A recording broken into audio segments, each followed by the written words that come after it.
27岁的顾念曾经是红极一时的童星，如今却只能在横店的片场做着连一句台词都没有的群演，每天顶着烈日一遍遍重复着同一个倒地的动作，拿着微薄的通告费勉强糊口，擦着汗苦笑当年那个被称作天才童星的顾念，如今混到了连名字都没人记得的地步，这大概就是命吧。片场的喧嚣与顾念格格不入，曾经那份对表演的热爱早已被现实磨得所剩无几，只剩下机械式的重复和深夜回出租屋时的那份孤独。就在这一天拍摄间隙，顾念毫无征兆地一阵天旋地转，胸口像被重物狠狠压住一般，他眼前一黑，直接栽倒在了片场的地上，吓得周围的群演一阵惊呼。惊慌的顾念，你怎么了？快来人，叫救护车！剧组的救护车呼啸而来，将昏迷不醒的顾念火速送往了医院。一场谁也没有预料到的变故就此悄然降临。醒来之后，顾念得到的却是一个晴天霹雳般的诊断结果，他患上了一种极其罕见的血石症，身体机能会以远超常人的速度衰竭老化，主治医生断言他最多只剩不到1年的寿命。神情凝重，先生，血石症目前医学界还没有任何根治的办法，你需要做好心理准备，接下来的时间你的身体状况只会越来越差。呆坐在病床上喃喃自语，1年，我才27岁，连一部像样的作品都没留下，难道这辈子就要这样不明不白的结束了？得知消息，顾念唯一还愿意带他的经纪人沈曼连夜赶到了医院，望着病床上形容憔悴的顾念，他红着眼眶，却依旧倔强地握紧了拳头。握着他的手，坚定的顾念，不管还剩多少时间，只要你还愿意演，我就还愿意陪你一起拼，咱们不能就这么认命。苦笑，曼姐，谢谢你，只是我现在这副身体，恐怕连一场像样的戏都撑不下来了。深夜出租屋里，顾念一个人坐在窗边，望着窗外城市依旧车水马龙的夜景，心中充满了不甘。他从不曾真正放弃过想成为一名真正的演员的梦想，如今却要被这场绝症彻底斩断。望着窗外，声音沙哑，老天爷，如果真的还给我一次机会，我愿意付出任何代价，只求能让我真正的演一次，让所有人记住我的角色。话音刚落，顾念脑海中骤然炸开一阵剧痛，紧接着一道冰冷机械的声音毫无征兆地在他的意识深处响起。丁检测到宿主濒临死亡，却仍存有对表演的极致渴望，微脚续命系统正式绑定这道陌生的机械音，让顾念浑身一僵，几乎以为自己是不是已经病得产生了幻觉。震惊的捂住头，这是什么声音？系统续命？我这是出现幻听了，还是真的遇到了什么离奇的事？系统冷冰冰的提示音继续在他脑海中响起，详细说明了这份离奇能力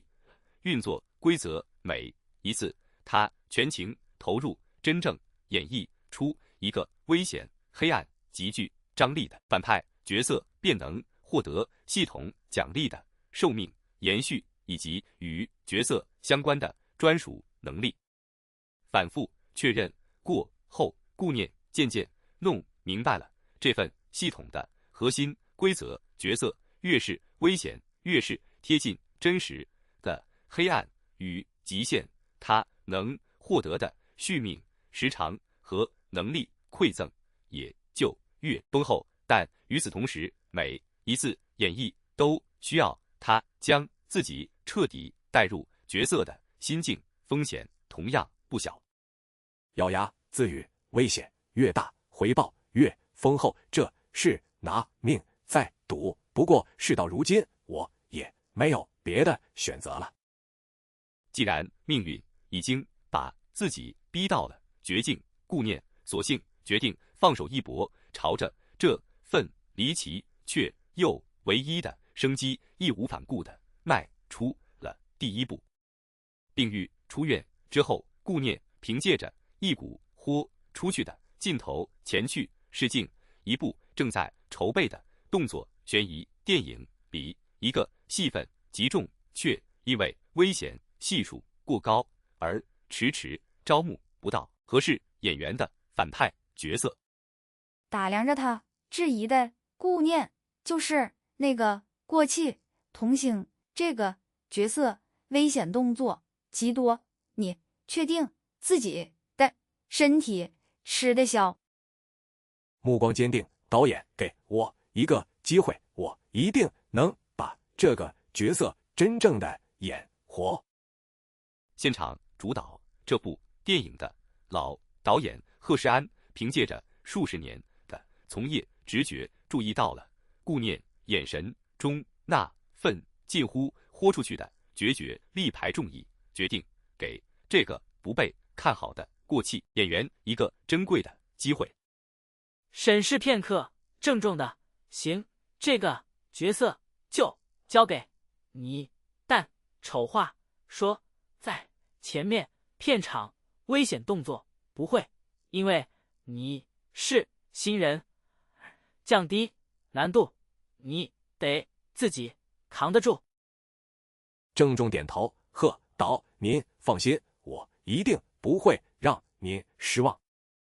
开机首日，顾念便感受到了剧组上下毫不掩饰的质疑与轻视，尤其是同剧组的当红顶流穆成川对这个半路空降的过气演员更是毫不掩饰自己的不屑。轻蔑的打量，听说你以前是童星，现在沦落到演这种连替身都不太愿意接的危险反派角色，也是够拼的。平静的回应：穆先生是骡子是马，拉出来溜溜就知道了。镜头正式开拍那一刻，顾念却像是变了一个人，那份曾经在他身上几乎看不到的阴狠偏执与癫狂，竟毫无违和感的从他眼底深处渗透出来，整个片场瞬间安静了下来。紧盯监视器，难以置信，这眼神，这状态，这小子到底是怎么做到的？一条过顾念几乎是虚脱般的瘫坐在地上，大口喘着粗气，但与此同时，一道久违的系统提示音也随之在他脑海中响起。丁宿主成功演绎危险反派角色，获得认可续命时长加30天，解锁专属能力洞察微表情。顾念难以置信地睁大了双眼，只觉得身体深处那份原本如同枯竭一般的气息，竟真的悄然恢复了几分。震惊的喃喃：真的续命了，这系统竟然是真的。这份真真切切的反馈让顾念彻底确信了这份离奇能力的真实性，也让他对接下来的拍摄多了一份前所未有的笃定与期待。然而就在剧组拍摄一场高空威亚对峙的高危动作戏时，一名负责配合顾念演对手戏的配角演员所使用的威亚绳索竟毫无征兆地突然断裂，整个人眼看就要从高处直坠落。惊恐尖叫：“救命啊！绳子断！”千钧一发之际，顾念凭借着系统赋予他的那份异于常人的敏锐直觉和反应速度，几乎是本能般地一个箭步冲上前去，死死拉住了配角，险避免了一场悲剧。事后，顾念冷静下来，仔细查看那根断裂的威亚绳索，却凭借着系统赋予他的那份敏锐洞察力，隐约察觉到绳索断裂的截面似乎并不像单纯的老化磨损，反而更像是被人为预先做过手脚。捏着断裂的绳索，若有所思，这个断口看着不太对劲，倒像是被人提前动过手脚，难道这根本就不是一场意外？这份隐隐的怀疑如同一颗种子，悄然埋进了顾念心底。他决定暗中多留一个心眼。收工之后，顾念将自己心中疑虑一五一十地告诉了沈曼。没想到一向沉稳的沈曼听完之后，神情也骤然凝重了起来。神情凝重，其实我这段时间也隐约听到一些风声，剧组这几年好几部高危动作戏都先后出过类似的意外伤亡，但每次都被压得悄无声息。皱眉，这么巧，看来这背后恐怕没那么简单。随着电影顺利拍摄和后期制作，顾念那段极具冲击力的反派片段率先通过预告片曝光，精湛的演技瞬间在网络上引发了热议，不少曾经唱衰他的观众也纷纷改观。转述天啦，这是那个过气童星顾念，这反派演技也太炸了吧，眼神里那股狠劲起了一身鸡皮疙瘩。转述本来还想吐槽选角失误，现在只想说一句，期待他的正片表现。预告片爆红的消息让贺世安和沈曼都倍感欣慰，但顾念心中却始终惦记着那根断裂的威亚绳索，还有背后那份尚未查明的真相。拍着顾念的肩，欣慰的：“小子，你这次是真让我刮目相看了，好好拍，后面还有更重的戏份等着你。”郑重的贺道：“我一定全力以赴，不过我还想请教您几个关于剧组过去几起意外的细节。”听到顾念提起过去的意外，贺世安脸上原本轻松的神情瞬间微微一僵，眼神中也闪过了一丝不易察觉的复杂与警惕。神情复杂，压低声音：“这件事你最好别再深究了，那几起意外背后牵扯的东西恐怕比你想象的要复杂得多。”贺世安欲言又止的反应，反而让顾念更加确信，这背后一定藏着不为人知的隐情。几经周折，顾念和沈曼终于联系上了一位长期追踪娱乐圈黑幕的资深调查记者苏黎。他凭借着多年的职业敏锐，早已注意到近几年圈内高危剧组接连发生的几起离奇意外。神情严肃：“顾先生，你们主动找上我，看来也发现不对劲。这几年类似的片场意外，我已经悄悄追踪记录了不下5起。郑重的苏记者，我们想知道这些意外背后到底藏着什么？苏黎摊开自己多年来秘密整理的资料，每一起意外发生的剧组竟都指向同一家幕后投资公司，而且每一次意外过后，这家公司都会以惊人的速度拿到一笔数额巨大的保险理赔金。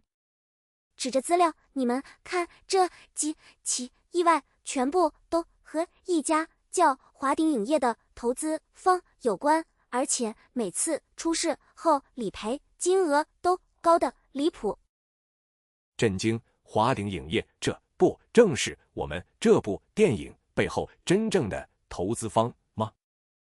经过几人连夜深入调查，顾念一行人终于确认了幕后真正的主使正是华鼎影业的董事长姜世昌。他借着投资高危动作题材影视项目，故意制造危险系数极高的拍摄环境，在暗中操纵意外发生，借此骗取巨额保险理赔。在办公室里阴冷地自语，这些演员不过是我棋盘上的棋子，只要能换来足够丰厚的理赔金，少死几个或者多死几个又有什么分别？得知姜世昌这份视他人性命如草芥的真实面目，顾念心中的怒火彻底被点燃。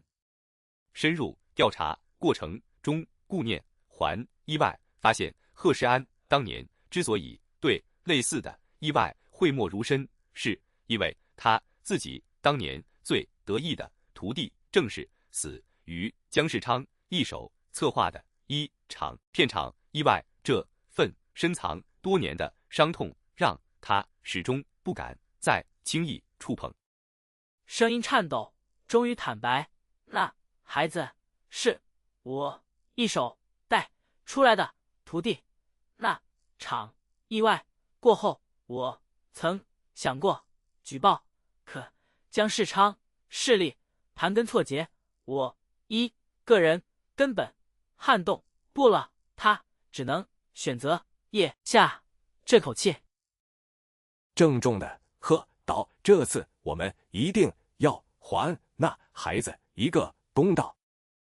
与此同时，顾念还发现一直对自己充满敌意的穆承川，其实也是姜世昌操控下的一枚棋子。姜世昌长期以穆承川家人的债务把柄相要挟，逼迫他不得不配合自己的种种安排。愧疚的坦白：对不起，顾念，之前针对你是因为姜世昌威胁我说，如果不配合他就要曝光我家人的债务把柄，毁了我全家。郑重的穆先生，你也是受害者，现在揭穿他还来得及。察觉到顾念一行人正在暗中调查自己，姜世昌不再选择继续隐忍，而是开始暗中布局，准备除掉这几个即将威胁到自己庞大黑色产业的眼中钉。阴冷地下令，既然那几个不知天高地厚的家伙非要多管闲事，那就别怪我不客气，想办法让他们在下一场高危戏份里彻底消失。一场针对顾念等人的致命阴谋悄然拉开了序幕。果然不出所料，在电影最关键的一场高空爆破对峙戏拍摄当天，姜世昌暗中买通的技术人员悄悄篡改了爆破装置的安全参数准备，借着一场意外彻底除掉顾念。紧张的低语，顾老师，今天这场爆破戏的安全距离设置好像和平时不太一样，你多加小心。神情一凛，多谢提醒，我会格外留意的。拍摄过程中，顾念凭借着系统赋予他那份远超常人的敏锐直觉，提前察觉到了爆破装置参数的异常，在爆炸引爆的前一瞬间，拼尽全力将自己和身边的配角一同扑倒在了安全区域，险险逃过了这场蓄意策划的致命意外。惊魂未定，顾老师，刚才真是太危险了，要不是你反应快，我们俩都得交代在这里。面色凝重，这已经不是意外了，是有人想要我们的命。死里逃生之后，顾念联合沈曼、苏黎，还有已经倒戈的穆成川，连夜展开行动，想尽一切办法搜集姜世昌篡改安全设备、操纵保险理赔的确凿证据，准备将他彻底拉下神坛。整理证据，郑重的这些篡改设备的监控录像，还有银行的理赔转账记录，已经足够坐实姜世昌蓄意谋杀和保险诈骗的罪名了。郑重的，好，接下来咱们就选一个他绝对想不到的时机，当众揭穿他。察觉到顾念一行人已经掌握了足够的证据，狗急跳墙的姜世昌索性不再遮掩，直接派人连夜潜入苏黎的住处，企图抢走证据，彻底灭口。惊恐的有人闯进来了，顾念，证据不能丢。幸好顾念提前留了一手，将关键证据备份藏在了隐秘之处，这才有惊无险的躲过了这场突如其来的灭口危机。几经商议，顾念一行人最终决定选择在即将举行的年度电影颁奖典礼这场汇聚了全行业目光、现场直播的盛大场合，当众揭穿姜世昌的真实面目，让他彻底无处遁形。郑重的，这是个冒险的决定，但也是最能让全行业都看清真相的机会。目光坚定，贺导剑已经在弦上，这一次我们没有退路。颁奖典礼当晚，顾念凭借着那部电影里极具冲击力的反派演绎，意外获得了最佳男配角的提名，而姜世昌则作为幕后最大投资方代表，风光无限的坐在嘉宾席前排，浑然不知一场针对自己的风暴即将来临。念出提名最佳男配角提名，顾念凭借在本片中极具张力的反派演绎，获得业内一致好评。台下掌声雷动，顾念深吸一口气，缓缓起身走向了舞台中央。站在聚光灯下，顾念并没有像预期那样发表获奖感言，而是深吸一口气，郑重地拿出提前准备好的证据资料，当着全场嘉宾还有直播镜头前数以百万计的观众，揭开了这场蓄谋已久的黑幕。对着话筒郑重的，在发表感言之前，我想先揭露一件事：过去几年圈内发生的多起片场意外死伤事件背后，真正的黑手就坐在今晚台下嘉宾席上。全场瞬间一片死寂，所有人的目光齐刷刷地望向了脸色骤变的姜世昌。大屏幕上，苏黎提前准备好的确凿证据篡改、安全设备的监控、画面、巨额保险理赔的转账记录一一呈现在全场，还有直播镜头面前，姜世昌脸色瞬间变得惨白如纸。色厉内荏的一派胡言，这都是你们伪造的证据，我要起诉你们诽谤。毫不退缩，证据确凿，姜先生想抵赖恐怕没那么容易了。眼见大势已去，姜世昌试图借着混乱悄悄从后台通道溜走，却没想到苏黎早已提前联系警方，大批警员已经在后台出口严阵以待，将他当场截获。出示证件，姜世昌，你涉嫌蓄意伤害、保险、诈骗等多项重罪，现在请跟我们走一趟。瘫坐在地，面如死灰。不，这不可能。就在姜世昌被当场擒获的那一刻，顾念脑海中骤然响起了一阵前所未有的恢宏提示音，那是系统给予他的迄今为止最丰厚的一次奖励。机械音丁宿主也真是眼界揭穿重大黑幕，拯救无数潜在受害者，触发系统终极奖励，血实证病灶永久清除，寿命恢复如常。难以置信，浑身发抖。病好了，我真的不用再活在倒计时里了。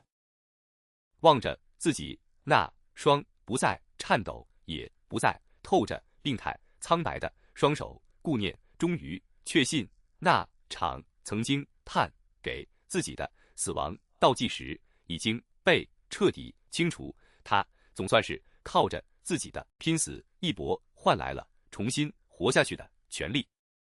激动地抱住他，顾念，你做到了，你不仅揭穿了真相，还把自己的命给救回来了。热泪盈眶，曼姐，谢谢你一直没有放弃我。姜世昌很快便接受了法律的正式审判，鉴于他蓄意策划多起致命意外骗取巨额保险理赔，视人命如草芥的确凿罪行，最终被依法判处长期监禁，并勒令名下全部涉案资产予以没收。宣读判决，被告人姜世昌蓄意策划多起重大安全事故骗取巨额保险理赔罪行极其恶劣，判处有期徒刑25年，并处没收全部违法所得。曾经不可一世的娱乐圈巨鳄，终于为自己的累累罪行付出了应有的代价。案件水落石出之后，贺世安当年那位含冤离世的徒弟也终于得到了迟到多年的公正评价，行业协会特意为他追授了一份迟到的荣誉证书，以告慰这份尘封多年的遗憾。捧着证书，老泪纵横，孩子，这份迟到了这么多年的公道，总算是还给你，你可以安心了。郑重的贺道，这份迟来的正义也是咱们大家一起努力换来的。穆成川也借着这次勇于配合揭发黑幕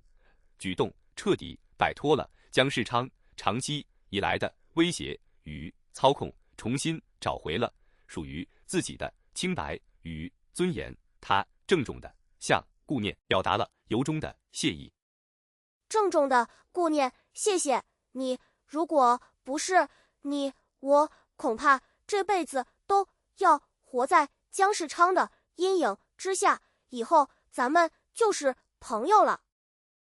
微笑握手，莫先生能一起还这个圈子一份清白，我也很高兴。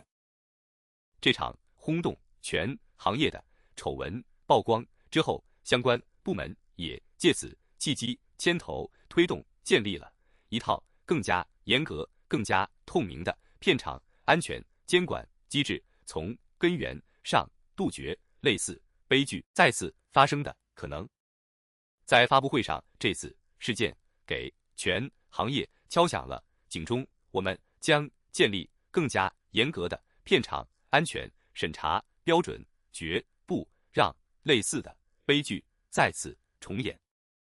顾念这场以命相搏换来的揭露，也间接推动了整个行业朝着更加规范、更加尊重生命的方向前进了一大步。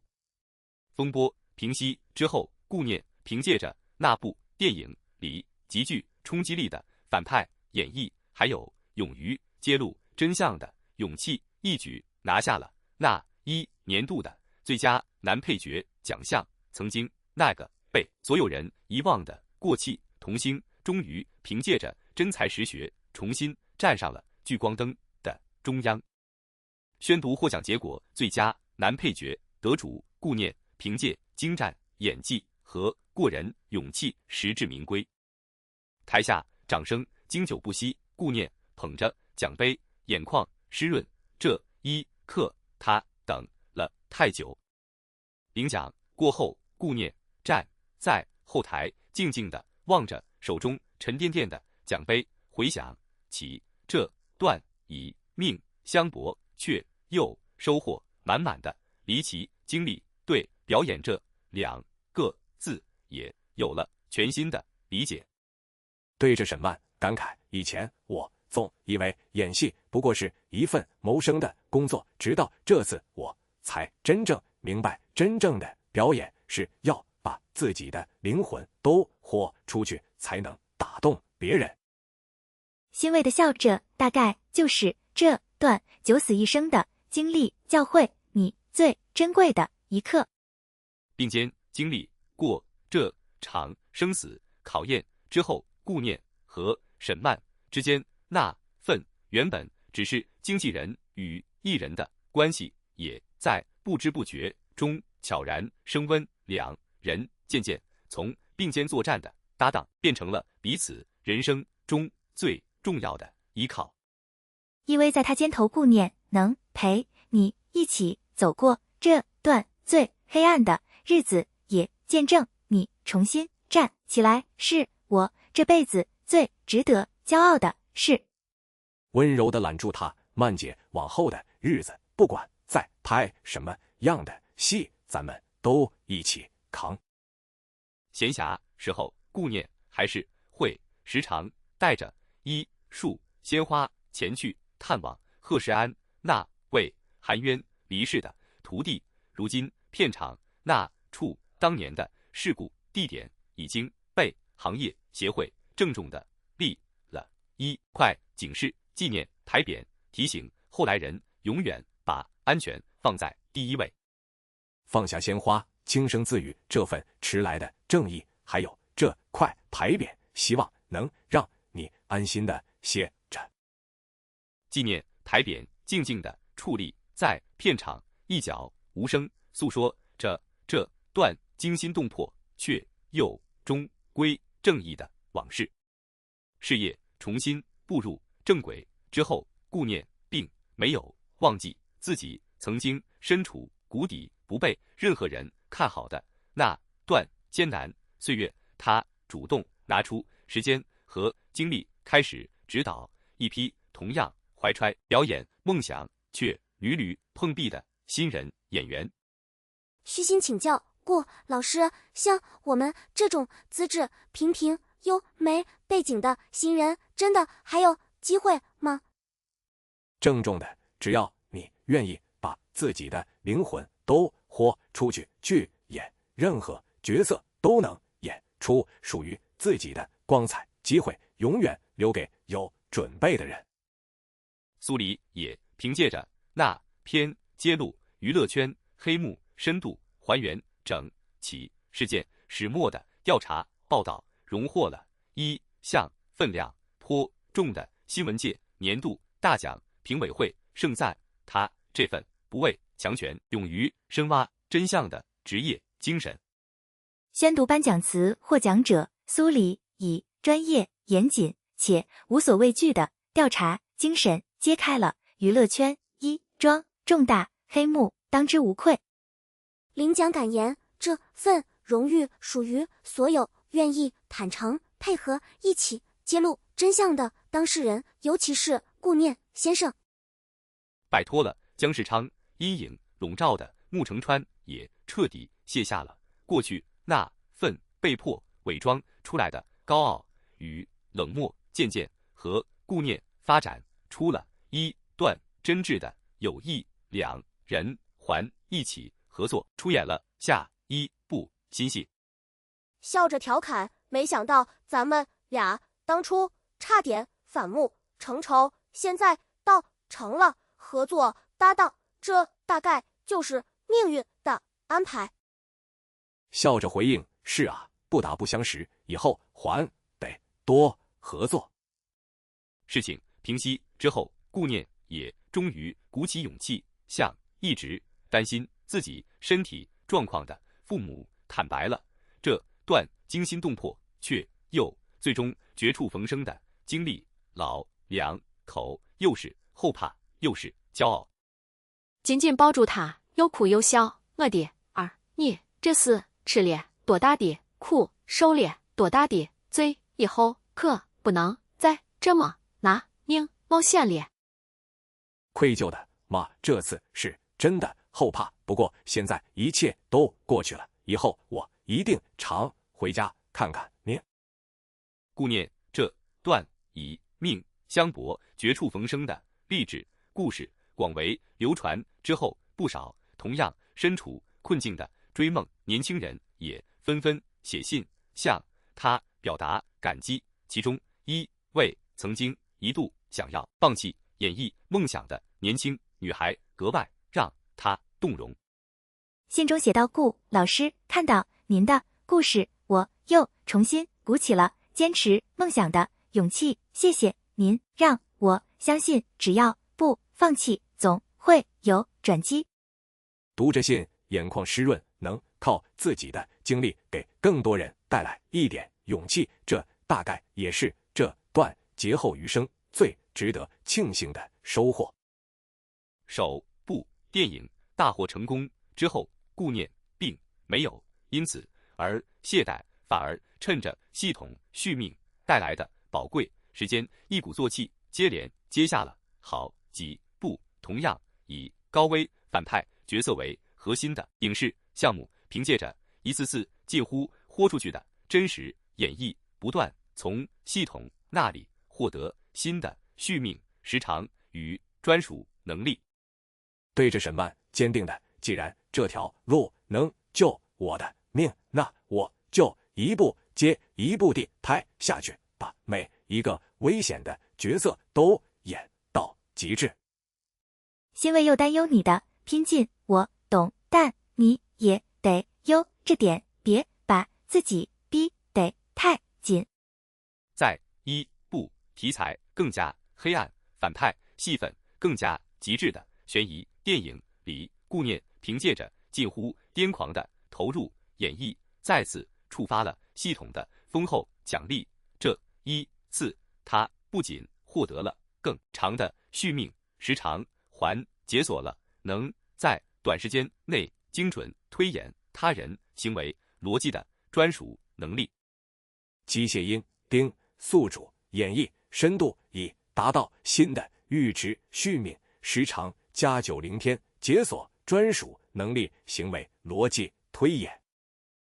擦着额头的冷汗，喃喃自语，每深1分回报就丰厚1分，但这份代入感也越来越难抽离出来了。随着一次次深度带入阴暗癫狂的反派角色，顾念渐渐发现自己开始在现实生活中也会不自觉地流露出角色残留的冷漠与偏执，这份身份边界逐渐模糊，危险信号让沈曼格外担忧。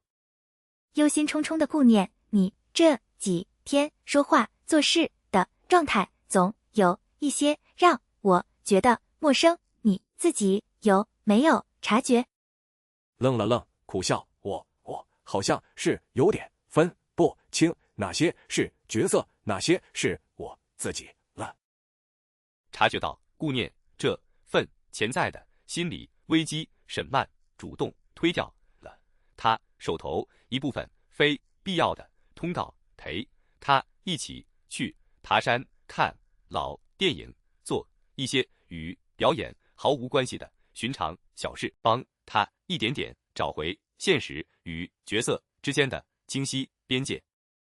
温和的演戏是你的事业，但你首先得是顾念自己，别把自己弄丢在角色里了。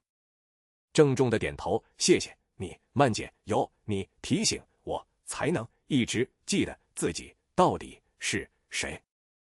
接着一次深夜长谈，贺世安向顾念回忆起了自己当年第一次在一场不起眼的试镜中发觉那位后来惨死片场的徒弟，那孩子当年同样出身平凡，却凭借着一腔对表演的纯粹热爱打动了他。回忆着，眼神温柔，那孩子当年试镜时眼睛里那股劲儿，你当初第一次拍那场反派戏时几乎一模一样，我大概就是从那时候起认定了你。郑重的喝道，我一定不会辜负您这份信任。接着贺世安断断续续地讲述顾念终于拼凑出了当年那场悲剧的完整始末，那位年轻徒弟同样是在一场姜世昌暗中操纵的高危爆破戏中，因为提前被人做过手脚的安全装置失灵，当场殒命，现场来不及施救。声音颤抖，那天现场所有人都眼睁睁看着，却谁都没能来得及救他，这份愧疚我背整整8年。郑重地握住他的手，喝道，这次我们一定要让这份愧疚彻底得到解脱。苏黎之所以对揭露娱乐圈黑幕格外执着，还得追溯到他多年前曾经亲眼目睹一起同样被粉饰成意外真相却被长期掩盖的片场悲剧，那份深埋心底的职业遗憾，让他从此立志做一名敢于深挖真相的记者。回忆感慨当年那起事件，要是能早点被揭穿，或许就能少一些不必要的牺牲，这份遗憾我一直记在心里。正是这份深藏多年的职业执念，让苏黎面对这次调查时格外较真，格外不肯轻易放弃。深入了解之后，顾念才得知穆成川当年家中曾因为一场投资失败而背负巨额债务，姜世昌趁机出手替他家偿还部分债务，以此为把柄长期拿捏着穆成川，逼他不得不在台前配合自己打压任何可能威胁到自己产业的潜在竞争者。痛苦的坦白，这几年我活得像个提线木偶，表面风光，背地里却连自己的选择都做不了主。郑重的，这次咱们一起把这根线彻底剪断。就在顾念一行人暗中调查期间，剧组又一次发生了类似的惊险意外，一名负责操作大型吊臂设备的场务人员险些被突然失控的设备杂伤，幸好提前收到风声的苏黎及时示警，才避免了又一场悲剧。惊魂未定，刚才那台吊臂设备毫无征兆地突然失控，要不是提前被提醒检查，我这条命怕是也要交代在这里。郑重的，看来姜世昌的人已经察觉到咱们在查他，开始狗急跳墙了。面对姜世昌一方愈发频繁的异常举动，顾念一行人内部也曾爆发过一场关于行动时机的激烈争论。沈曼担心证据上不够充分，贸然行动反而会打草惊蛇，让姜世昌提前销毁罪证，逃脱制裁。忧虑的现在证据还不够扎实，万一打草惊蛇，让他提前把罪证销毁，咱们这些年的努力可能就全白费了。郑重的，你说得对，咱们还是得再稳一步，把证据链彻底做实。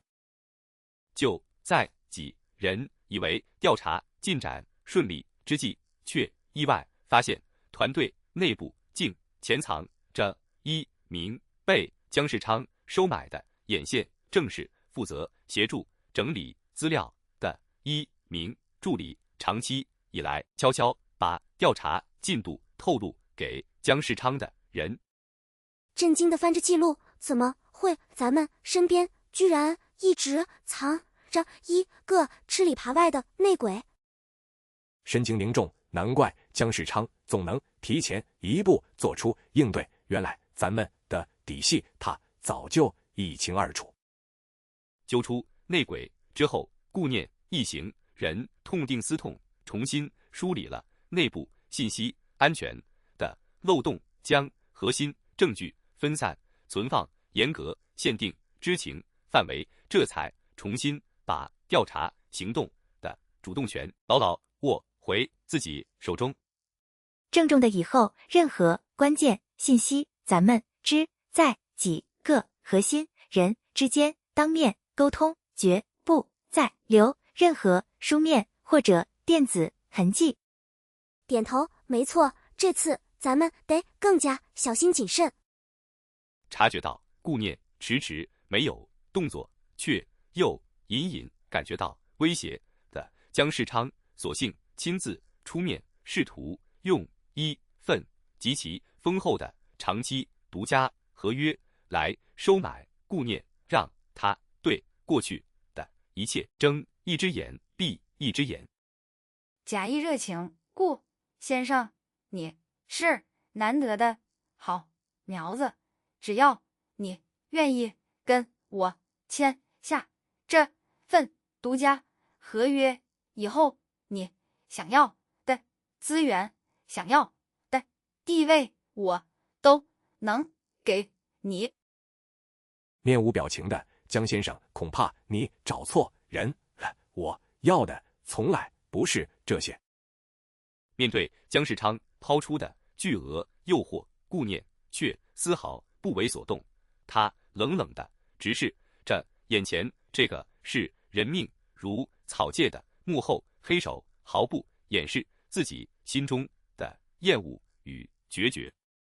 毫不退缩，姜世昌，你拿别人的性命当赌注换自己的财富，这样的合约就算你给我再多，我也不会签。脸色骤沉，敬酒不吃，吃罚酒，那就别怪我不客气了。决定在颁奖典礼当众揭穿姜世昌的前一晚，顾念和沈曼都几乎彻夜未眠，两人一遍遍梳理着揭露的每一个细节，生怕任何一个疏漏都可能让这场精心筹备的行动功亏一篑。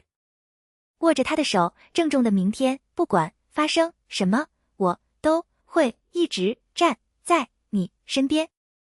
深吸一口气，好，那咱们就赌这一把。颁奖典礼当晚，后台气氛格外紧张。苏黎反复确认这大屏幕证据资料的播放链接，贺世安则悄悄联系好了提前布控在场馆周围的警方人员，所有人都在为这场即将到来的风暴做最后的准备。低声确认，证据资料已经备份好了，信号链接也测试过，没有问题，随时可以推送到大屏幕。点头，警方那边也已经提前布控到位，万事俱备。直播信号传出，顾念当众揭露黑幕的那一刻，全网舆论瞬间炸开了锅。一部分观众难以置信，这竟是真的；另一部分则凭借着此前网络上零星流传的片场意外传闻，选择第一时间相信并声援顾念。转述，天呐，直播现场直接曝光证据，这魄力也太炸了吧！顾念这是拿自己的前途在赌。转述，难怪这几年总听说片场出意外，原来背后真藏着这么大的黑幕。直播曝光之后，不少曾经同样在姜世昌操控的剧组里受过伤，却被迫签下保密协议，敢怒不敢言的幕后工作人员也纷纷鼓起勇气，主动站出来，提供自己当年亲身经历的佐证。在采访中，我当年也差点死在那场所谓的意外里，一直不敢声张，现在终于敢把真相说出来了。郑重的记录，每一份新的证词都是压垮姜世昌最后一根稻草的重要砝码。庭审现场，顾念也作为关键证人出庭作证，详细陈述了自己亲身经历的那场蓄意策划的爆破意外，还有贺世安那位惨死徒弟的真实遭遇，力求让法庭充分认识到这份罪行背后真实沉重的人间代价。在证人席上神情凝重，审判长，我亲身经历过那场蓄意策划的致命意外，也亲眼见证了太多无辜的从业者因此付出惨痛代价，恳请法庭能够还他们一个公道。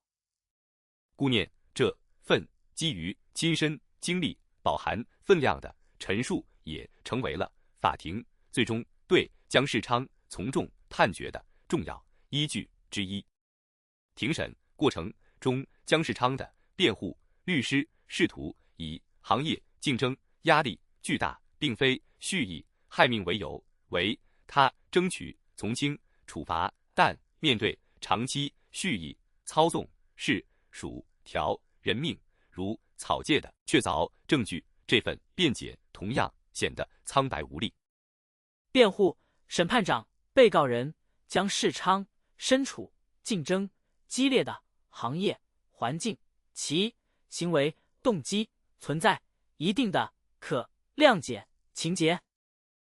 反驳，行业竞争压力从来不能成为视他人性命如草芥、蓄意策划多起致命事故的正当理由。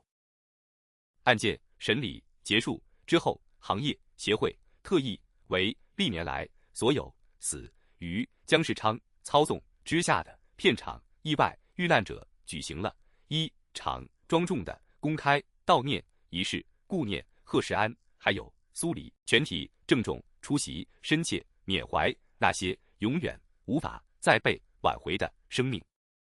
在悼念仪式上，让我们一同默哀缅怀那些在这场持续多年的黑幕中不幸逝去的同行们，愿逝者安息。郑重的这份迟来的悼念，也算是，还给那些逝去的人一份应有的尊重。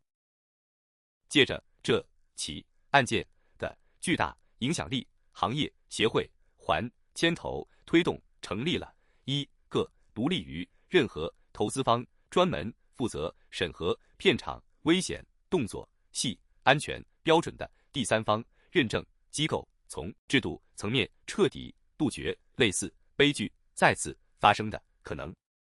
在发布会上，这套独立安全认证机制正是从这次惨痛教训中总结出来的宝贵经验，以后任何高危戏份开拍前都必须通过这道审核。郑重的，这大概就是咱们这一路拼死揭黑最值得骄傲的成果。随着顾念的故事广为人知，不少影视公司纷纷找上门来，希望能够高价买断他这段经历的改编权，进行商业化的包装和炒作，但都被顾念一一婉拒。极力游说，顾先生，您这段经历简直是天生的好题材，只要您点头，咱们可以给您开出一个相当可观的价码。郑重的婉拒，抱歉，这段经历承载着太多人真实的伤痛和牺牲，我不希望它被过度商业化、娱乐化的消费。面对不断涌来的商业邀约，顾念最终选择将自己唯一同意授权苏黎撰写的那篇深度报道所产生的全部稿酬以及后续可能的任何相关收益悉数捐赠给了一支专门资助历年来片场意外遇难者家属的公益基金。在捐赠仪式上，这些钱理应用在真正需要帮助的遇难者家属身上，而不是进我一个人的口袋。这份不为名利，只求问心无愧的选择，也让顾念在公众心中的形象愈发清晰，愈发令人敬重。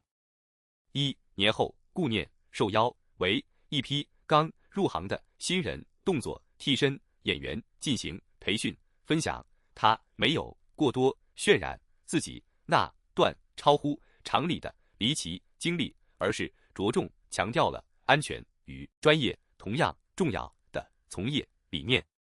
对着新学员们，你们以后拍再危险的动作戏，安全永远是第一位的，没有任何一个镜头值得拿命去换。台下新学员们郑重专注的眼神，让顾念仿佛看到了当年那个一无所知却咬牙一步步闯过来的自己。尽管这场危机已经彻底平息，顾念却并没有因此而完全摆脱那段反复深度带入阴暗角色留下的心理残留。夜深人静时，他偶尔还是会从某个角色的癫狂记忆中惊醒，浑身冷汗。从噩梦中惊醒，大口喘气，又是那个角色的眼神。原来这份残留没那么容易就彻底散得干净。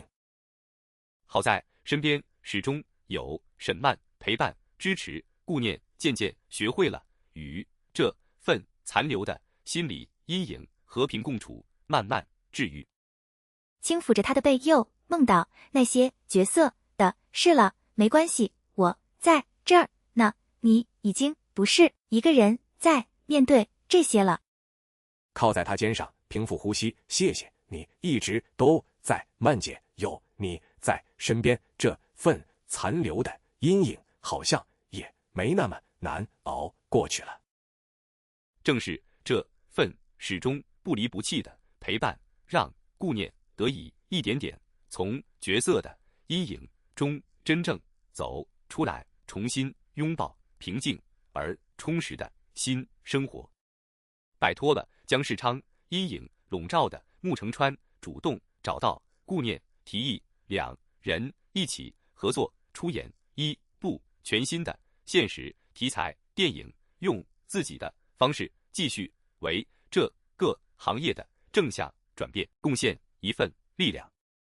郑重的顾念，这次新戏我想和你一起搭档，也算是咱们俩共同给这段过去画一个漂亮的句点。爽快的，好，这次咱们一起好好拍。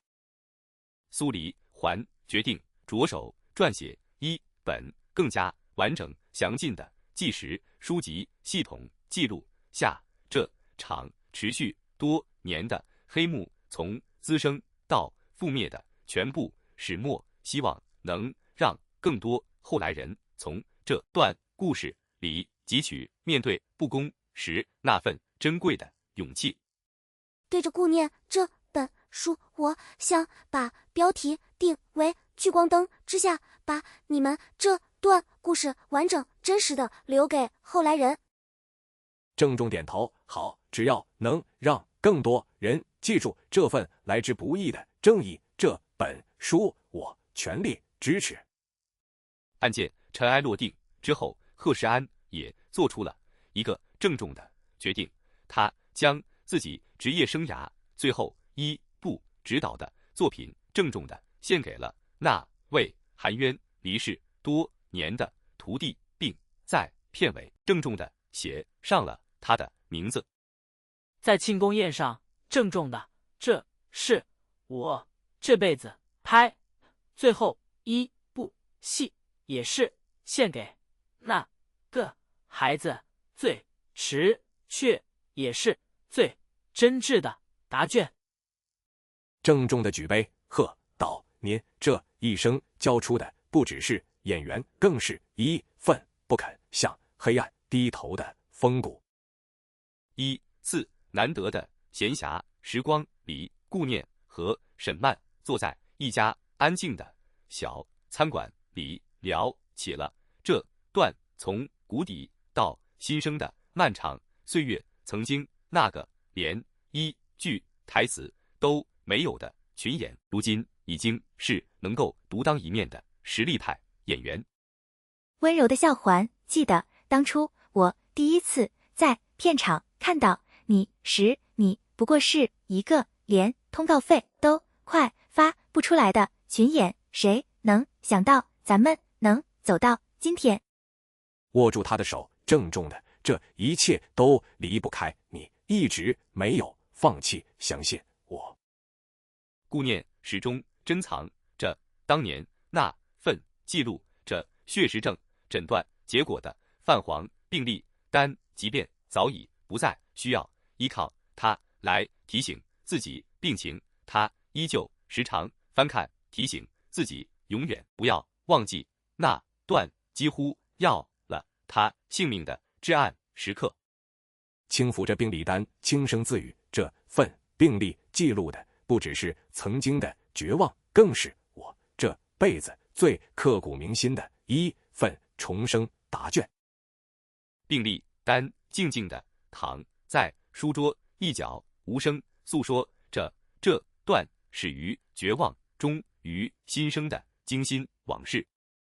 事件2周年之际，行业协会还举办了一场热闹的行业复兴庆典，回顾这2年来全行业片场安全事故率大幅下降的喜人成果。顾念、贺世安还有苏黎受邀作为嘉宾出席，共同见证这份来之不易的转变。在庆典上致辞，这2年片场安全事故率下降了90%以上，这一切都离不开当年顾念先生他们拼死揭露真相的勇气。感慨的看着大家现在能安安心心的拍戏，这大概就是对我们当初拼尽全力最好的回报。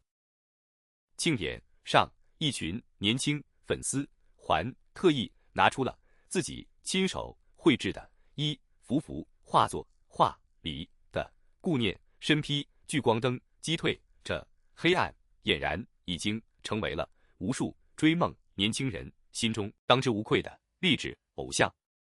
举着画作，兴奋的顾老师，你看，这是我画的你揭穿坏人的样子，帅不帅？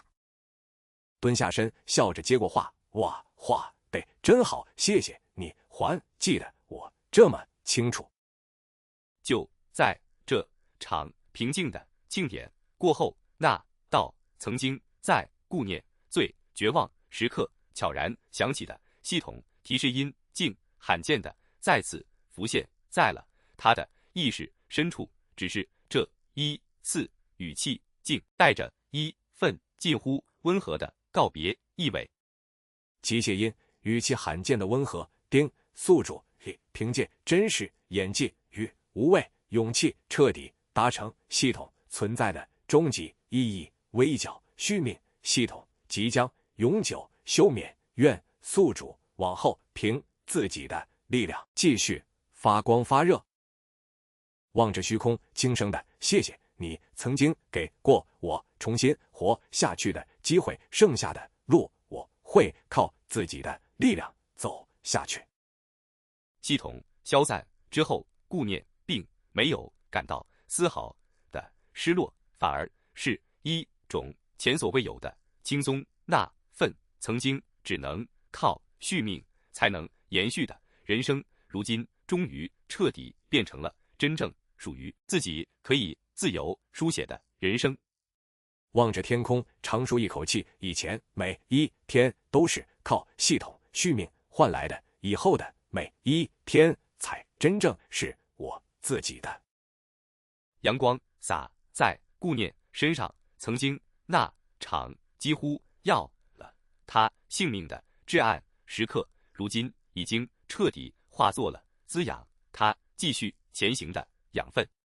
深入调查过程中，顾念一行人还意外从一名倒戈的内部财务人员手中拿到了姜世昌亲手记录极其隐秘的一本账本，上面竟详细记载着他多年来一笔一笔策划的每一起片场意外以及对应的理赔金额。颤抖的递出账本，这本账本我藏了很久，不敢拿出来，现在总算可以把它交给能主持正义的人了。翻阅着账本，震惊，这上面记录的数字比我们之前掌握的还要触目惊心，足足有11起类似的意外。翻阅着这本详尽的罪证账本，顾念才真正意识到姜世昌这些年犯下的罪行远比自己最初设想的要庞大恶劣得多。11条鲜活的生命就这样被他当作牟利的筹码轻易牺牲。握紧账本，声音颤抖，11条人命，这个人的良心到底是被狗吃了吗？这份触目惊心的真相让顾念揭穿姜世昌的决心变得更加不可动摇。为了让揭露更加完整、更有说服力，苏黎还特意带着顾念登门拜访了账本中记载的一位早年遇难场务人员的遗孀。多年来，她始终不知道丈夫死亡的真相，只被告知是一场普通的工伤意外。泣不成声，这些年我一直以为他只是运气不好，没想到竟然是有人蓄意害的命。郑重的嫂子，这次我们一定会把真相公之于众，还他一个公道。随着越来越多的受害者家属和内部知情人陆续倒戈，姜世昌也渐渐察觉到了危机正一步步逼近，他开始变得愈发多疑，愈发焦躁，甚至不惜对身边最亲近的亲信也起了猜忌。阴沉的质问亲信，最近公司里是不是又有谁吃里扒外，在背后给我捅刀子？惶恐的老板，我们一定会加紧排查，绝不会再让任何人把消息泄露出去。就在行动前夕，顾念内心深处也曾闪过一丝动摇，毕竟自己好不容易才重新站上聚光灯，一旦当众揭穿姜世昌，这背后牵扯的庞大势力，很可能会让自己好不容易重建的一切再次化为乌有。对着沈曼坦白，曼姐说实话，我心里也怕，万一这次行动失败，咱们这些年的努力可能就全白费了。握住他的手，坚定的怕是正常的，但如果因为怕就选择沉默，那咱们和那些帮凶又有什么分别？想起贺世安那位含冤离世，至今连一句公道话都没等到的徒弟顾念，心中那丝动摇渐渐被一股更加坚定的决心所取代。他不能让这样的悲剧再一次被轻易掩盖。握紧拳头，郑重的为了那些已经回不来的人，这次不管付出什么代价，我都不能再退缩了。带着这份沉甸甸却又无比坚定的信念，顾念彻底打消了心中最后一丝犹豫。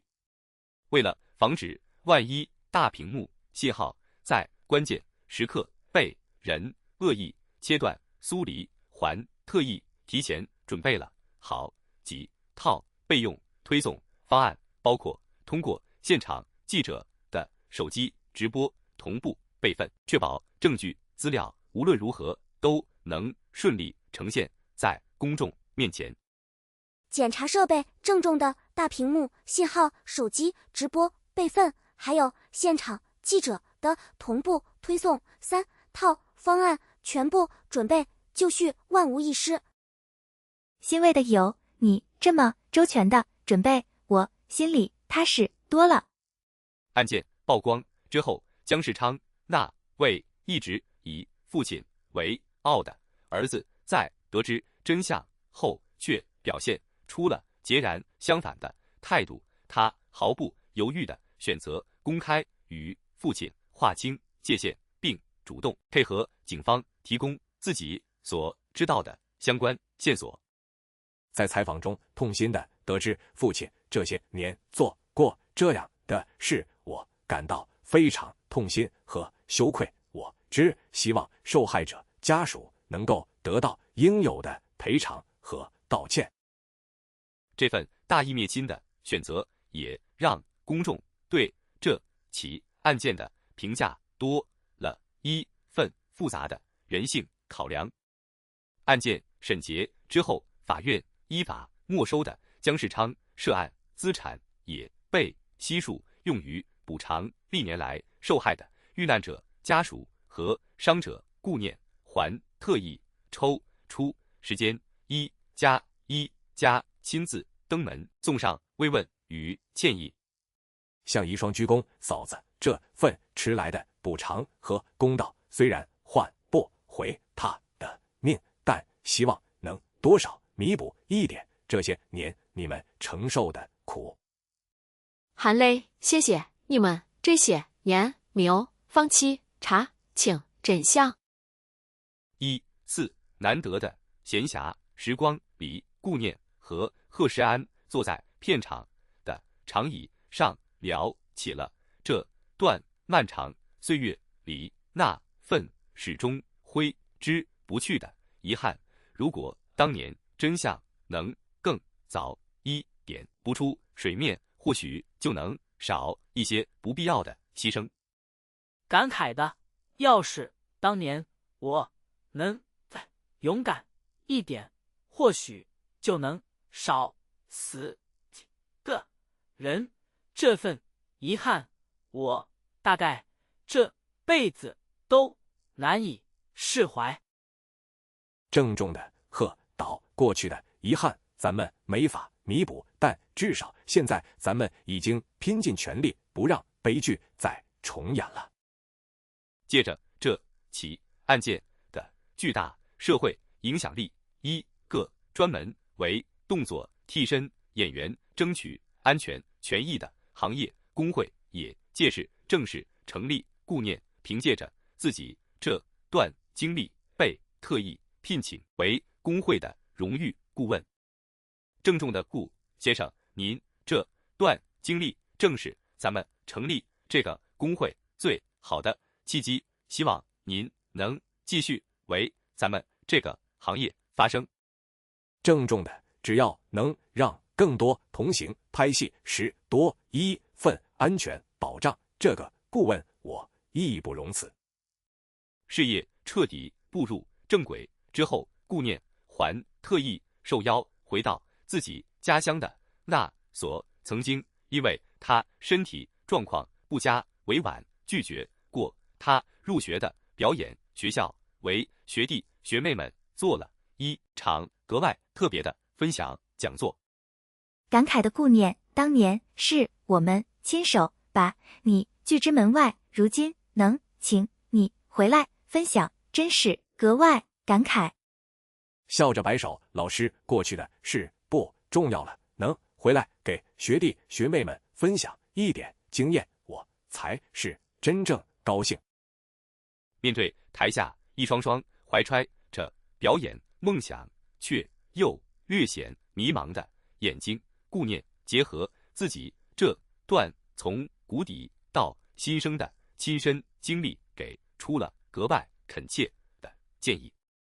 对着学生们郑重的，不管你们现在处境多难，只要还愿意为了热爱拼尽全力，命运总会在某个时刻给你们一个翻身的机会。台下学生们郑重专注的眼神，让顾念仿佛看到了当年那个一无所知却咬牙坚持下来的自己。讲座结束之后，顾念还特意拉着沈曼一起重新回到了自己当年做群演时拍摄的那个片场角落。如今这里早已物是人非，只剩下斑驳的布景残片，静静地诉说着那段不起眼却又弥足珍贵的起点。望着斑驳的布景，轻声自语，当年那个连一句台词都没有的群演，大概怎么也想不到自己有一天会走到今天这一步。温柔地挽着他的手臂，每一步走过来的路都算数，这才是真正属于你自己的故事。案件深挖过程中，警方还顺藤摸瓜揪出了长期与姜世昌同流合污，负责伪造片场设备安全检验报告的一名腐败检验员。多年来，他靠着收受巨额好处费，一次次对明显存在隐患的设备睁一只眼闭一只眼。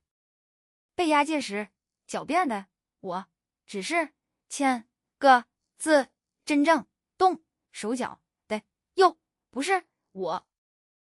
冷冷的签字盖章本身就是渎职共犯，这笔账一样得跟你算清楚。得知检验员也被揪出来的消息，顾念更加深刻地意识到，这场持续多年的悲剧从来都不是姜世昌一个人的罪行，而是整套监管体系长期失守、纵容黑幕滋生的必然结果。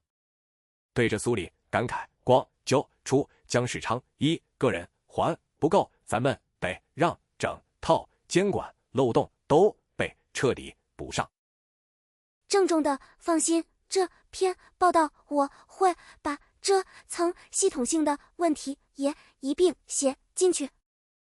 苏黎那篇深度报道发布之后，相关主管部门也届时牵头展开了一场覆盖全行业的片场安全检验专项审计揪出了好及其同样存在造假嫌疑的类似案例，从根源上进一步收紧了监管的漏洞。在发布会上，这次专项审计再次证明了建立独立第三方监管机制的必要性。我们会持续加大巡查力度。欣慰的，这大概就是咱们这一路拼死揭黑最深远的意义。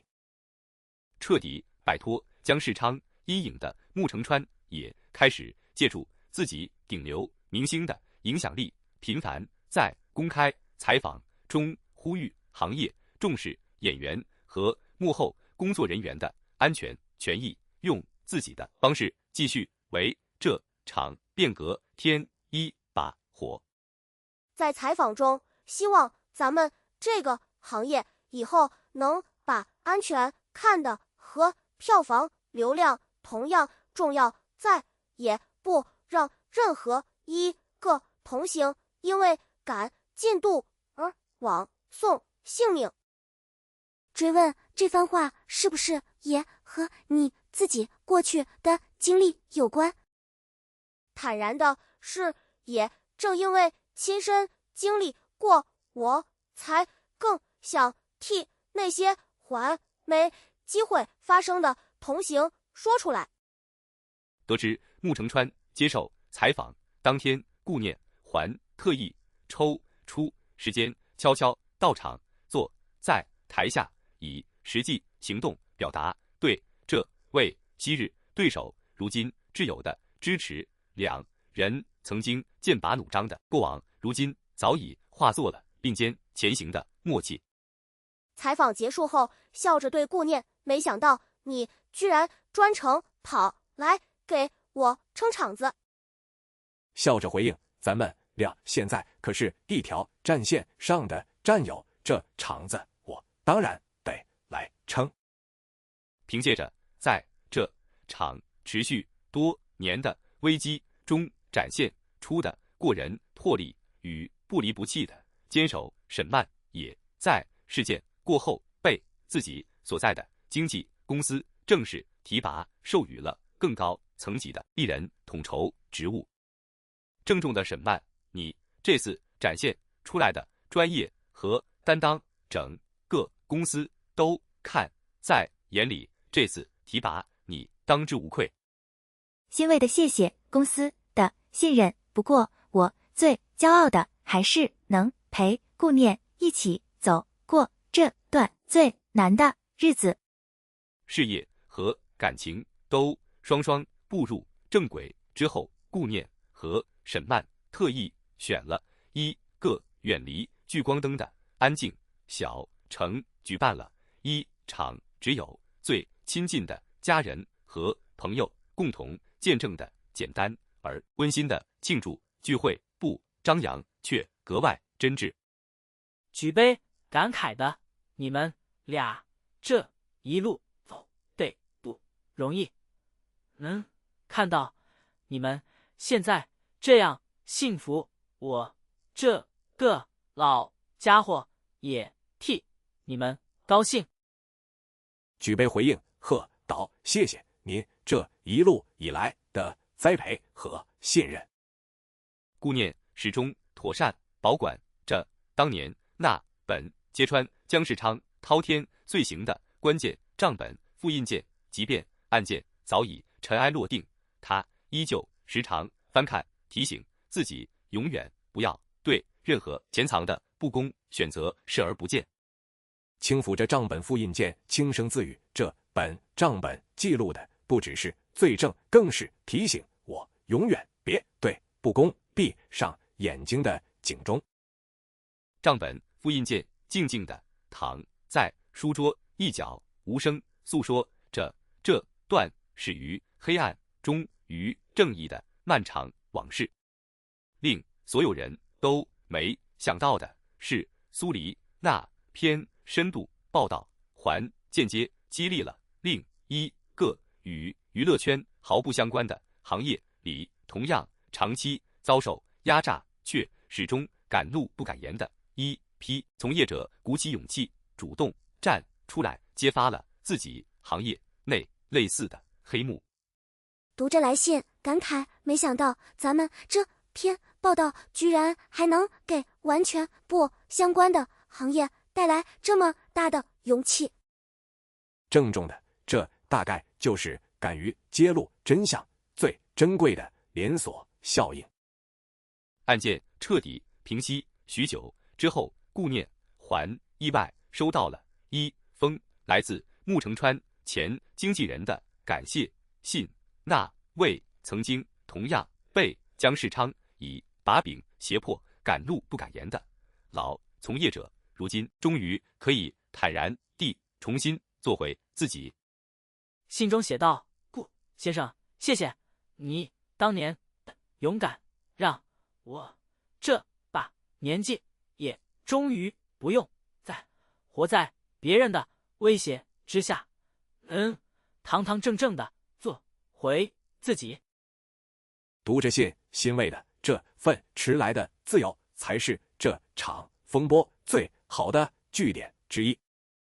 摆脱了系统续命的压力之后，顾念人生中第一次可以完全凭借着纯粹的热爱，而不是生存的紧迫，去挑选自己真正想演的角色。他最终选择了一个温暖治愈却毫无危险系数的普通平凡人物角色。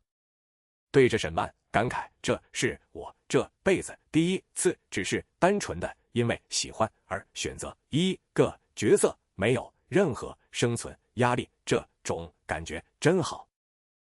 欣慰的笑着，才是表演本来该有的样子。新电影首映当晚，顾念特意邀请了沈曼、贺世安、苏黎还有穆成川一同出席。这群曾经并肩历经生死，一起拼死揭穿黑幕的伙伴们，如今终于可以单纯以朋友、以同行的身份共同庆祝一部毫无负担的新作品。举杯感慨的看着你们几个能坐在这里，单纯为了一部新戏而开心，这大概就是咱们这一路拼命换来最值得珍惜的风景。举杯回应，谢谢大家这一路不离不弃，没有你们就没有今天的我。笑着举杯，能亲眼见证你从谷底走到今天这篇报道，我写得值。笑着起哄，行了行了，别光顾着感慨了，趁着酒还热乎，赶紧干一杯庆祝一下。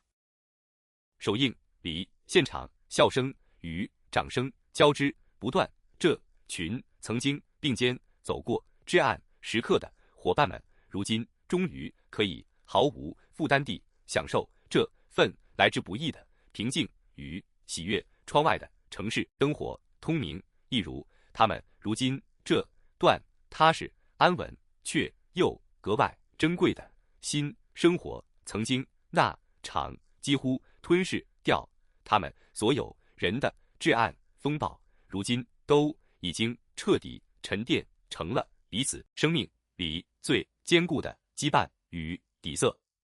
又一个平静的夜晚，顾念站在片场的灯光下，望着手中那座曾经遥不可及的奖杯，曾经那场几乎要了他性命的绝症，还有那段以命相搏的揭黑往事，如今都已经彻底化作了他人生里一段格外厚重却也格外珍贵的记忆。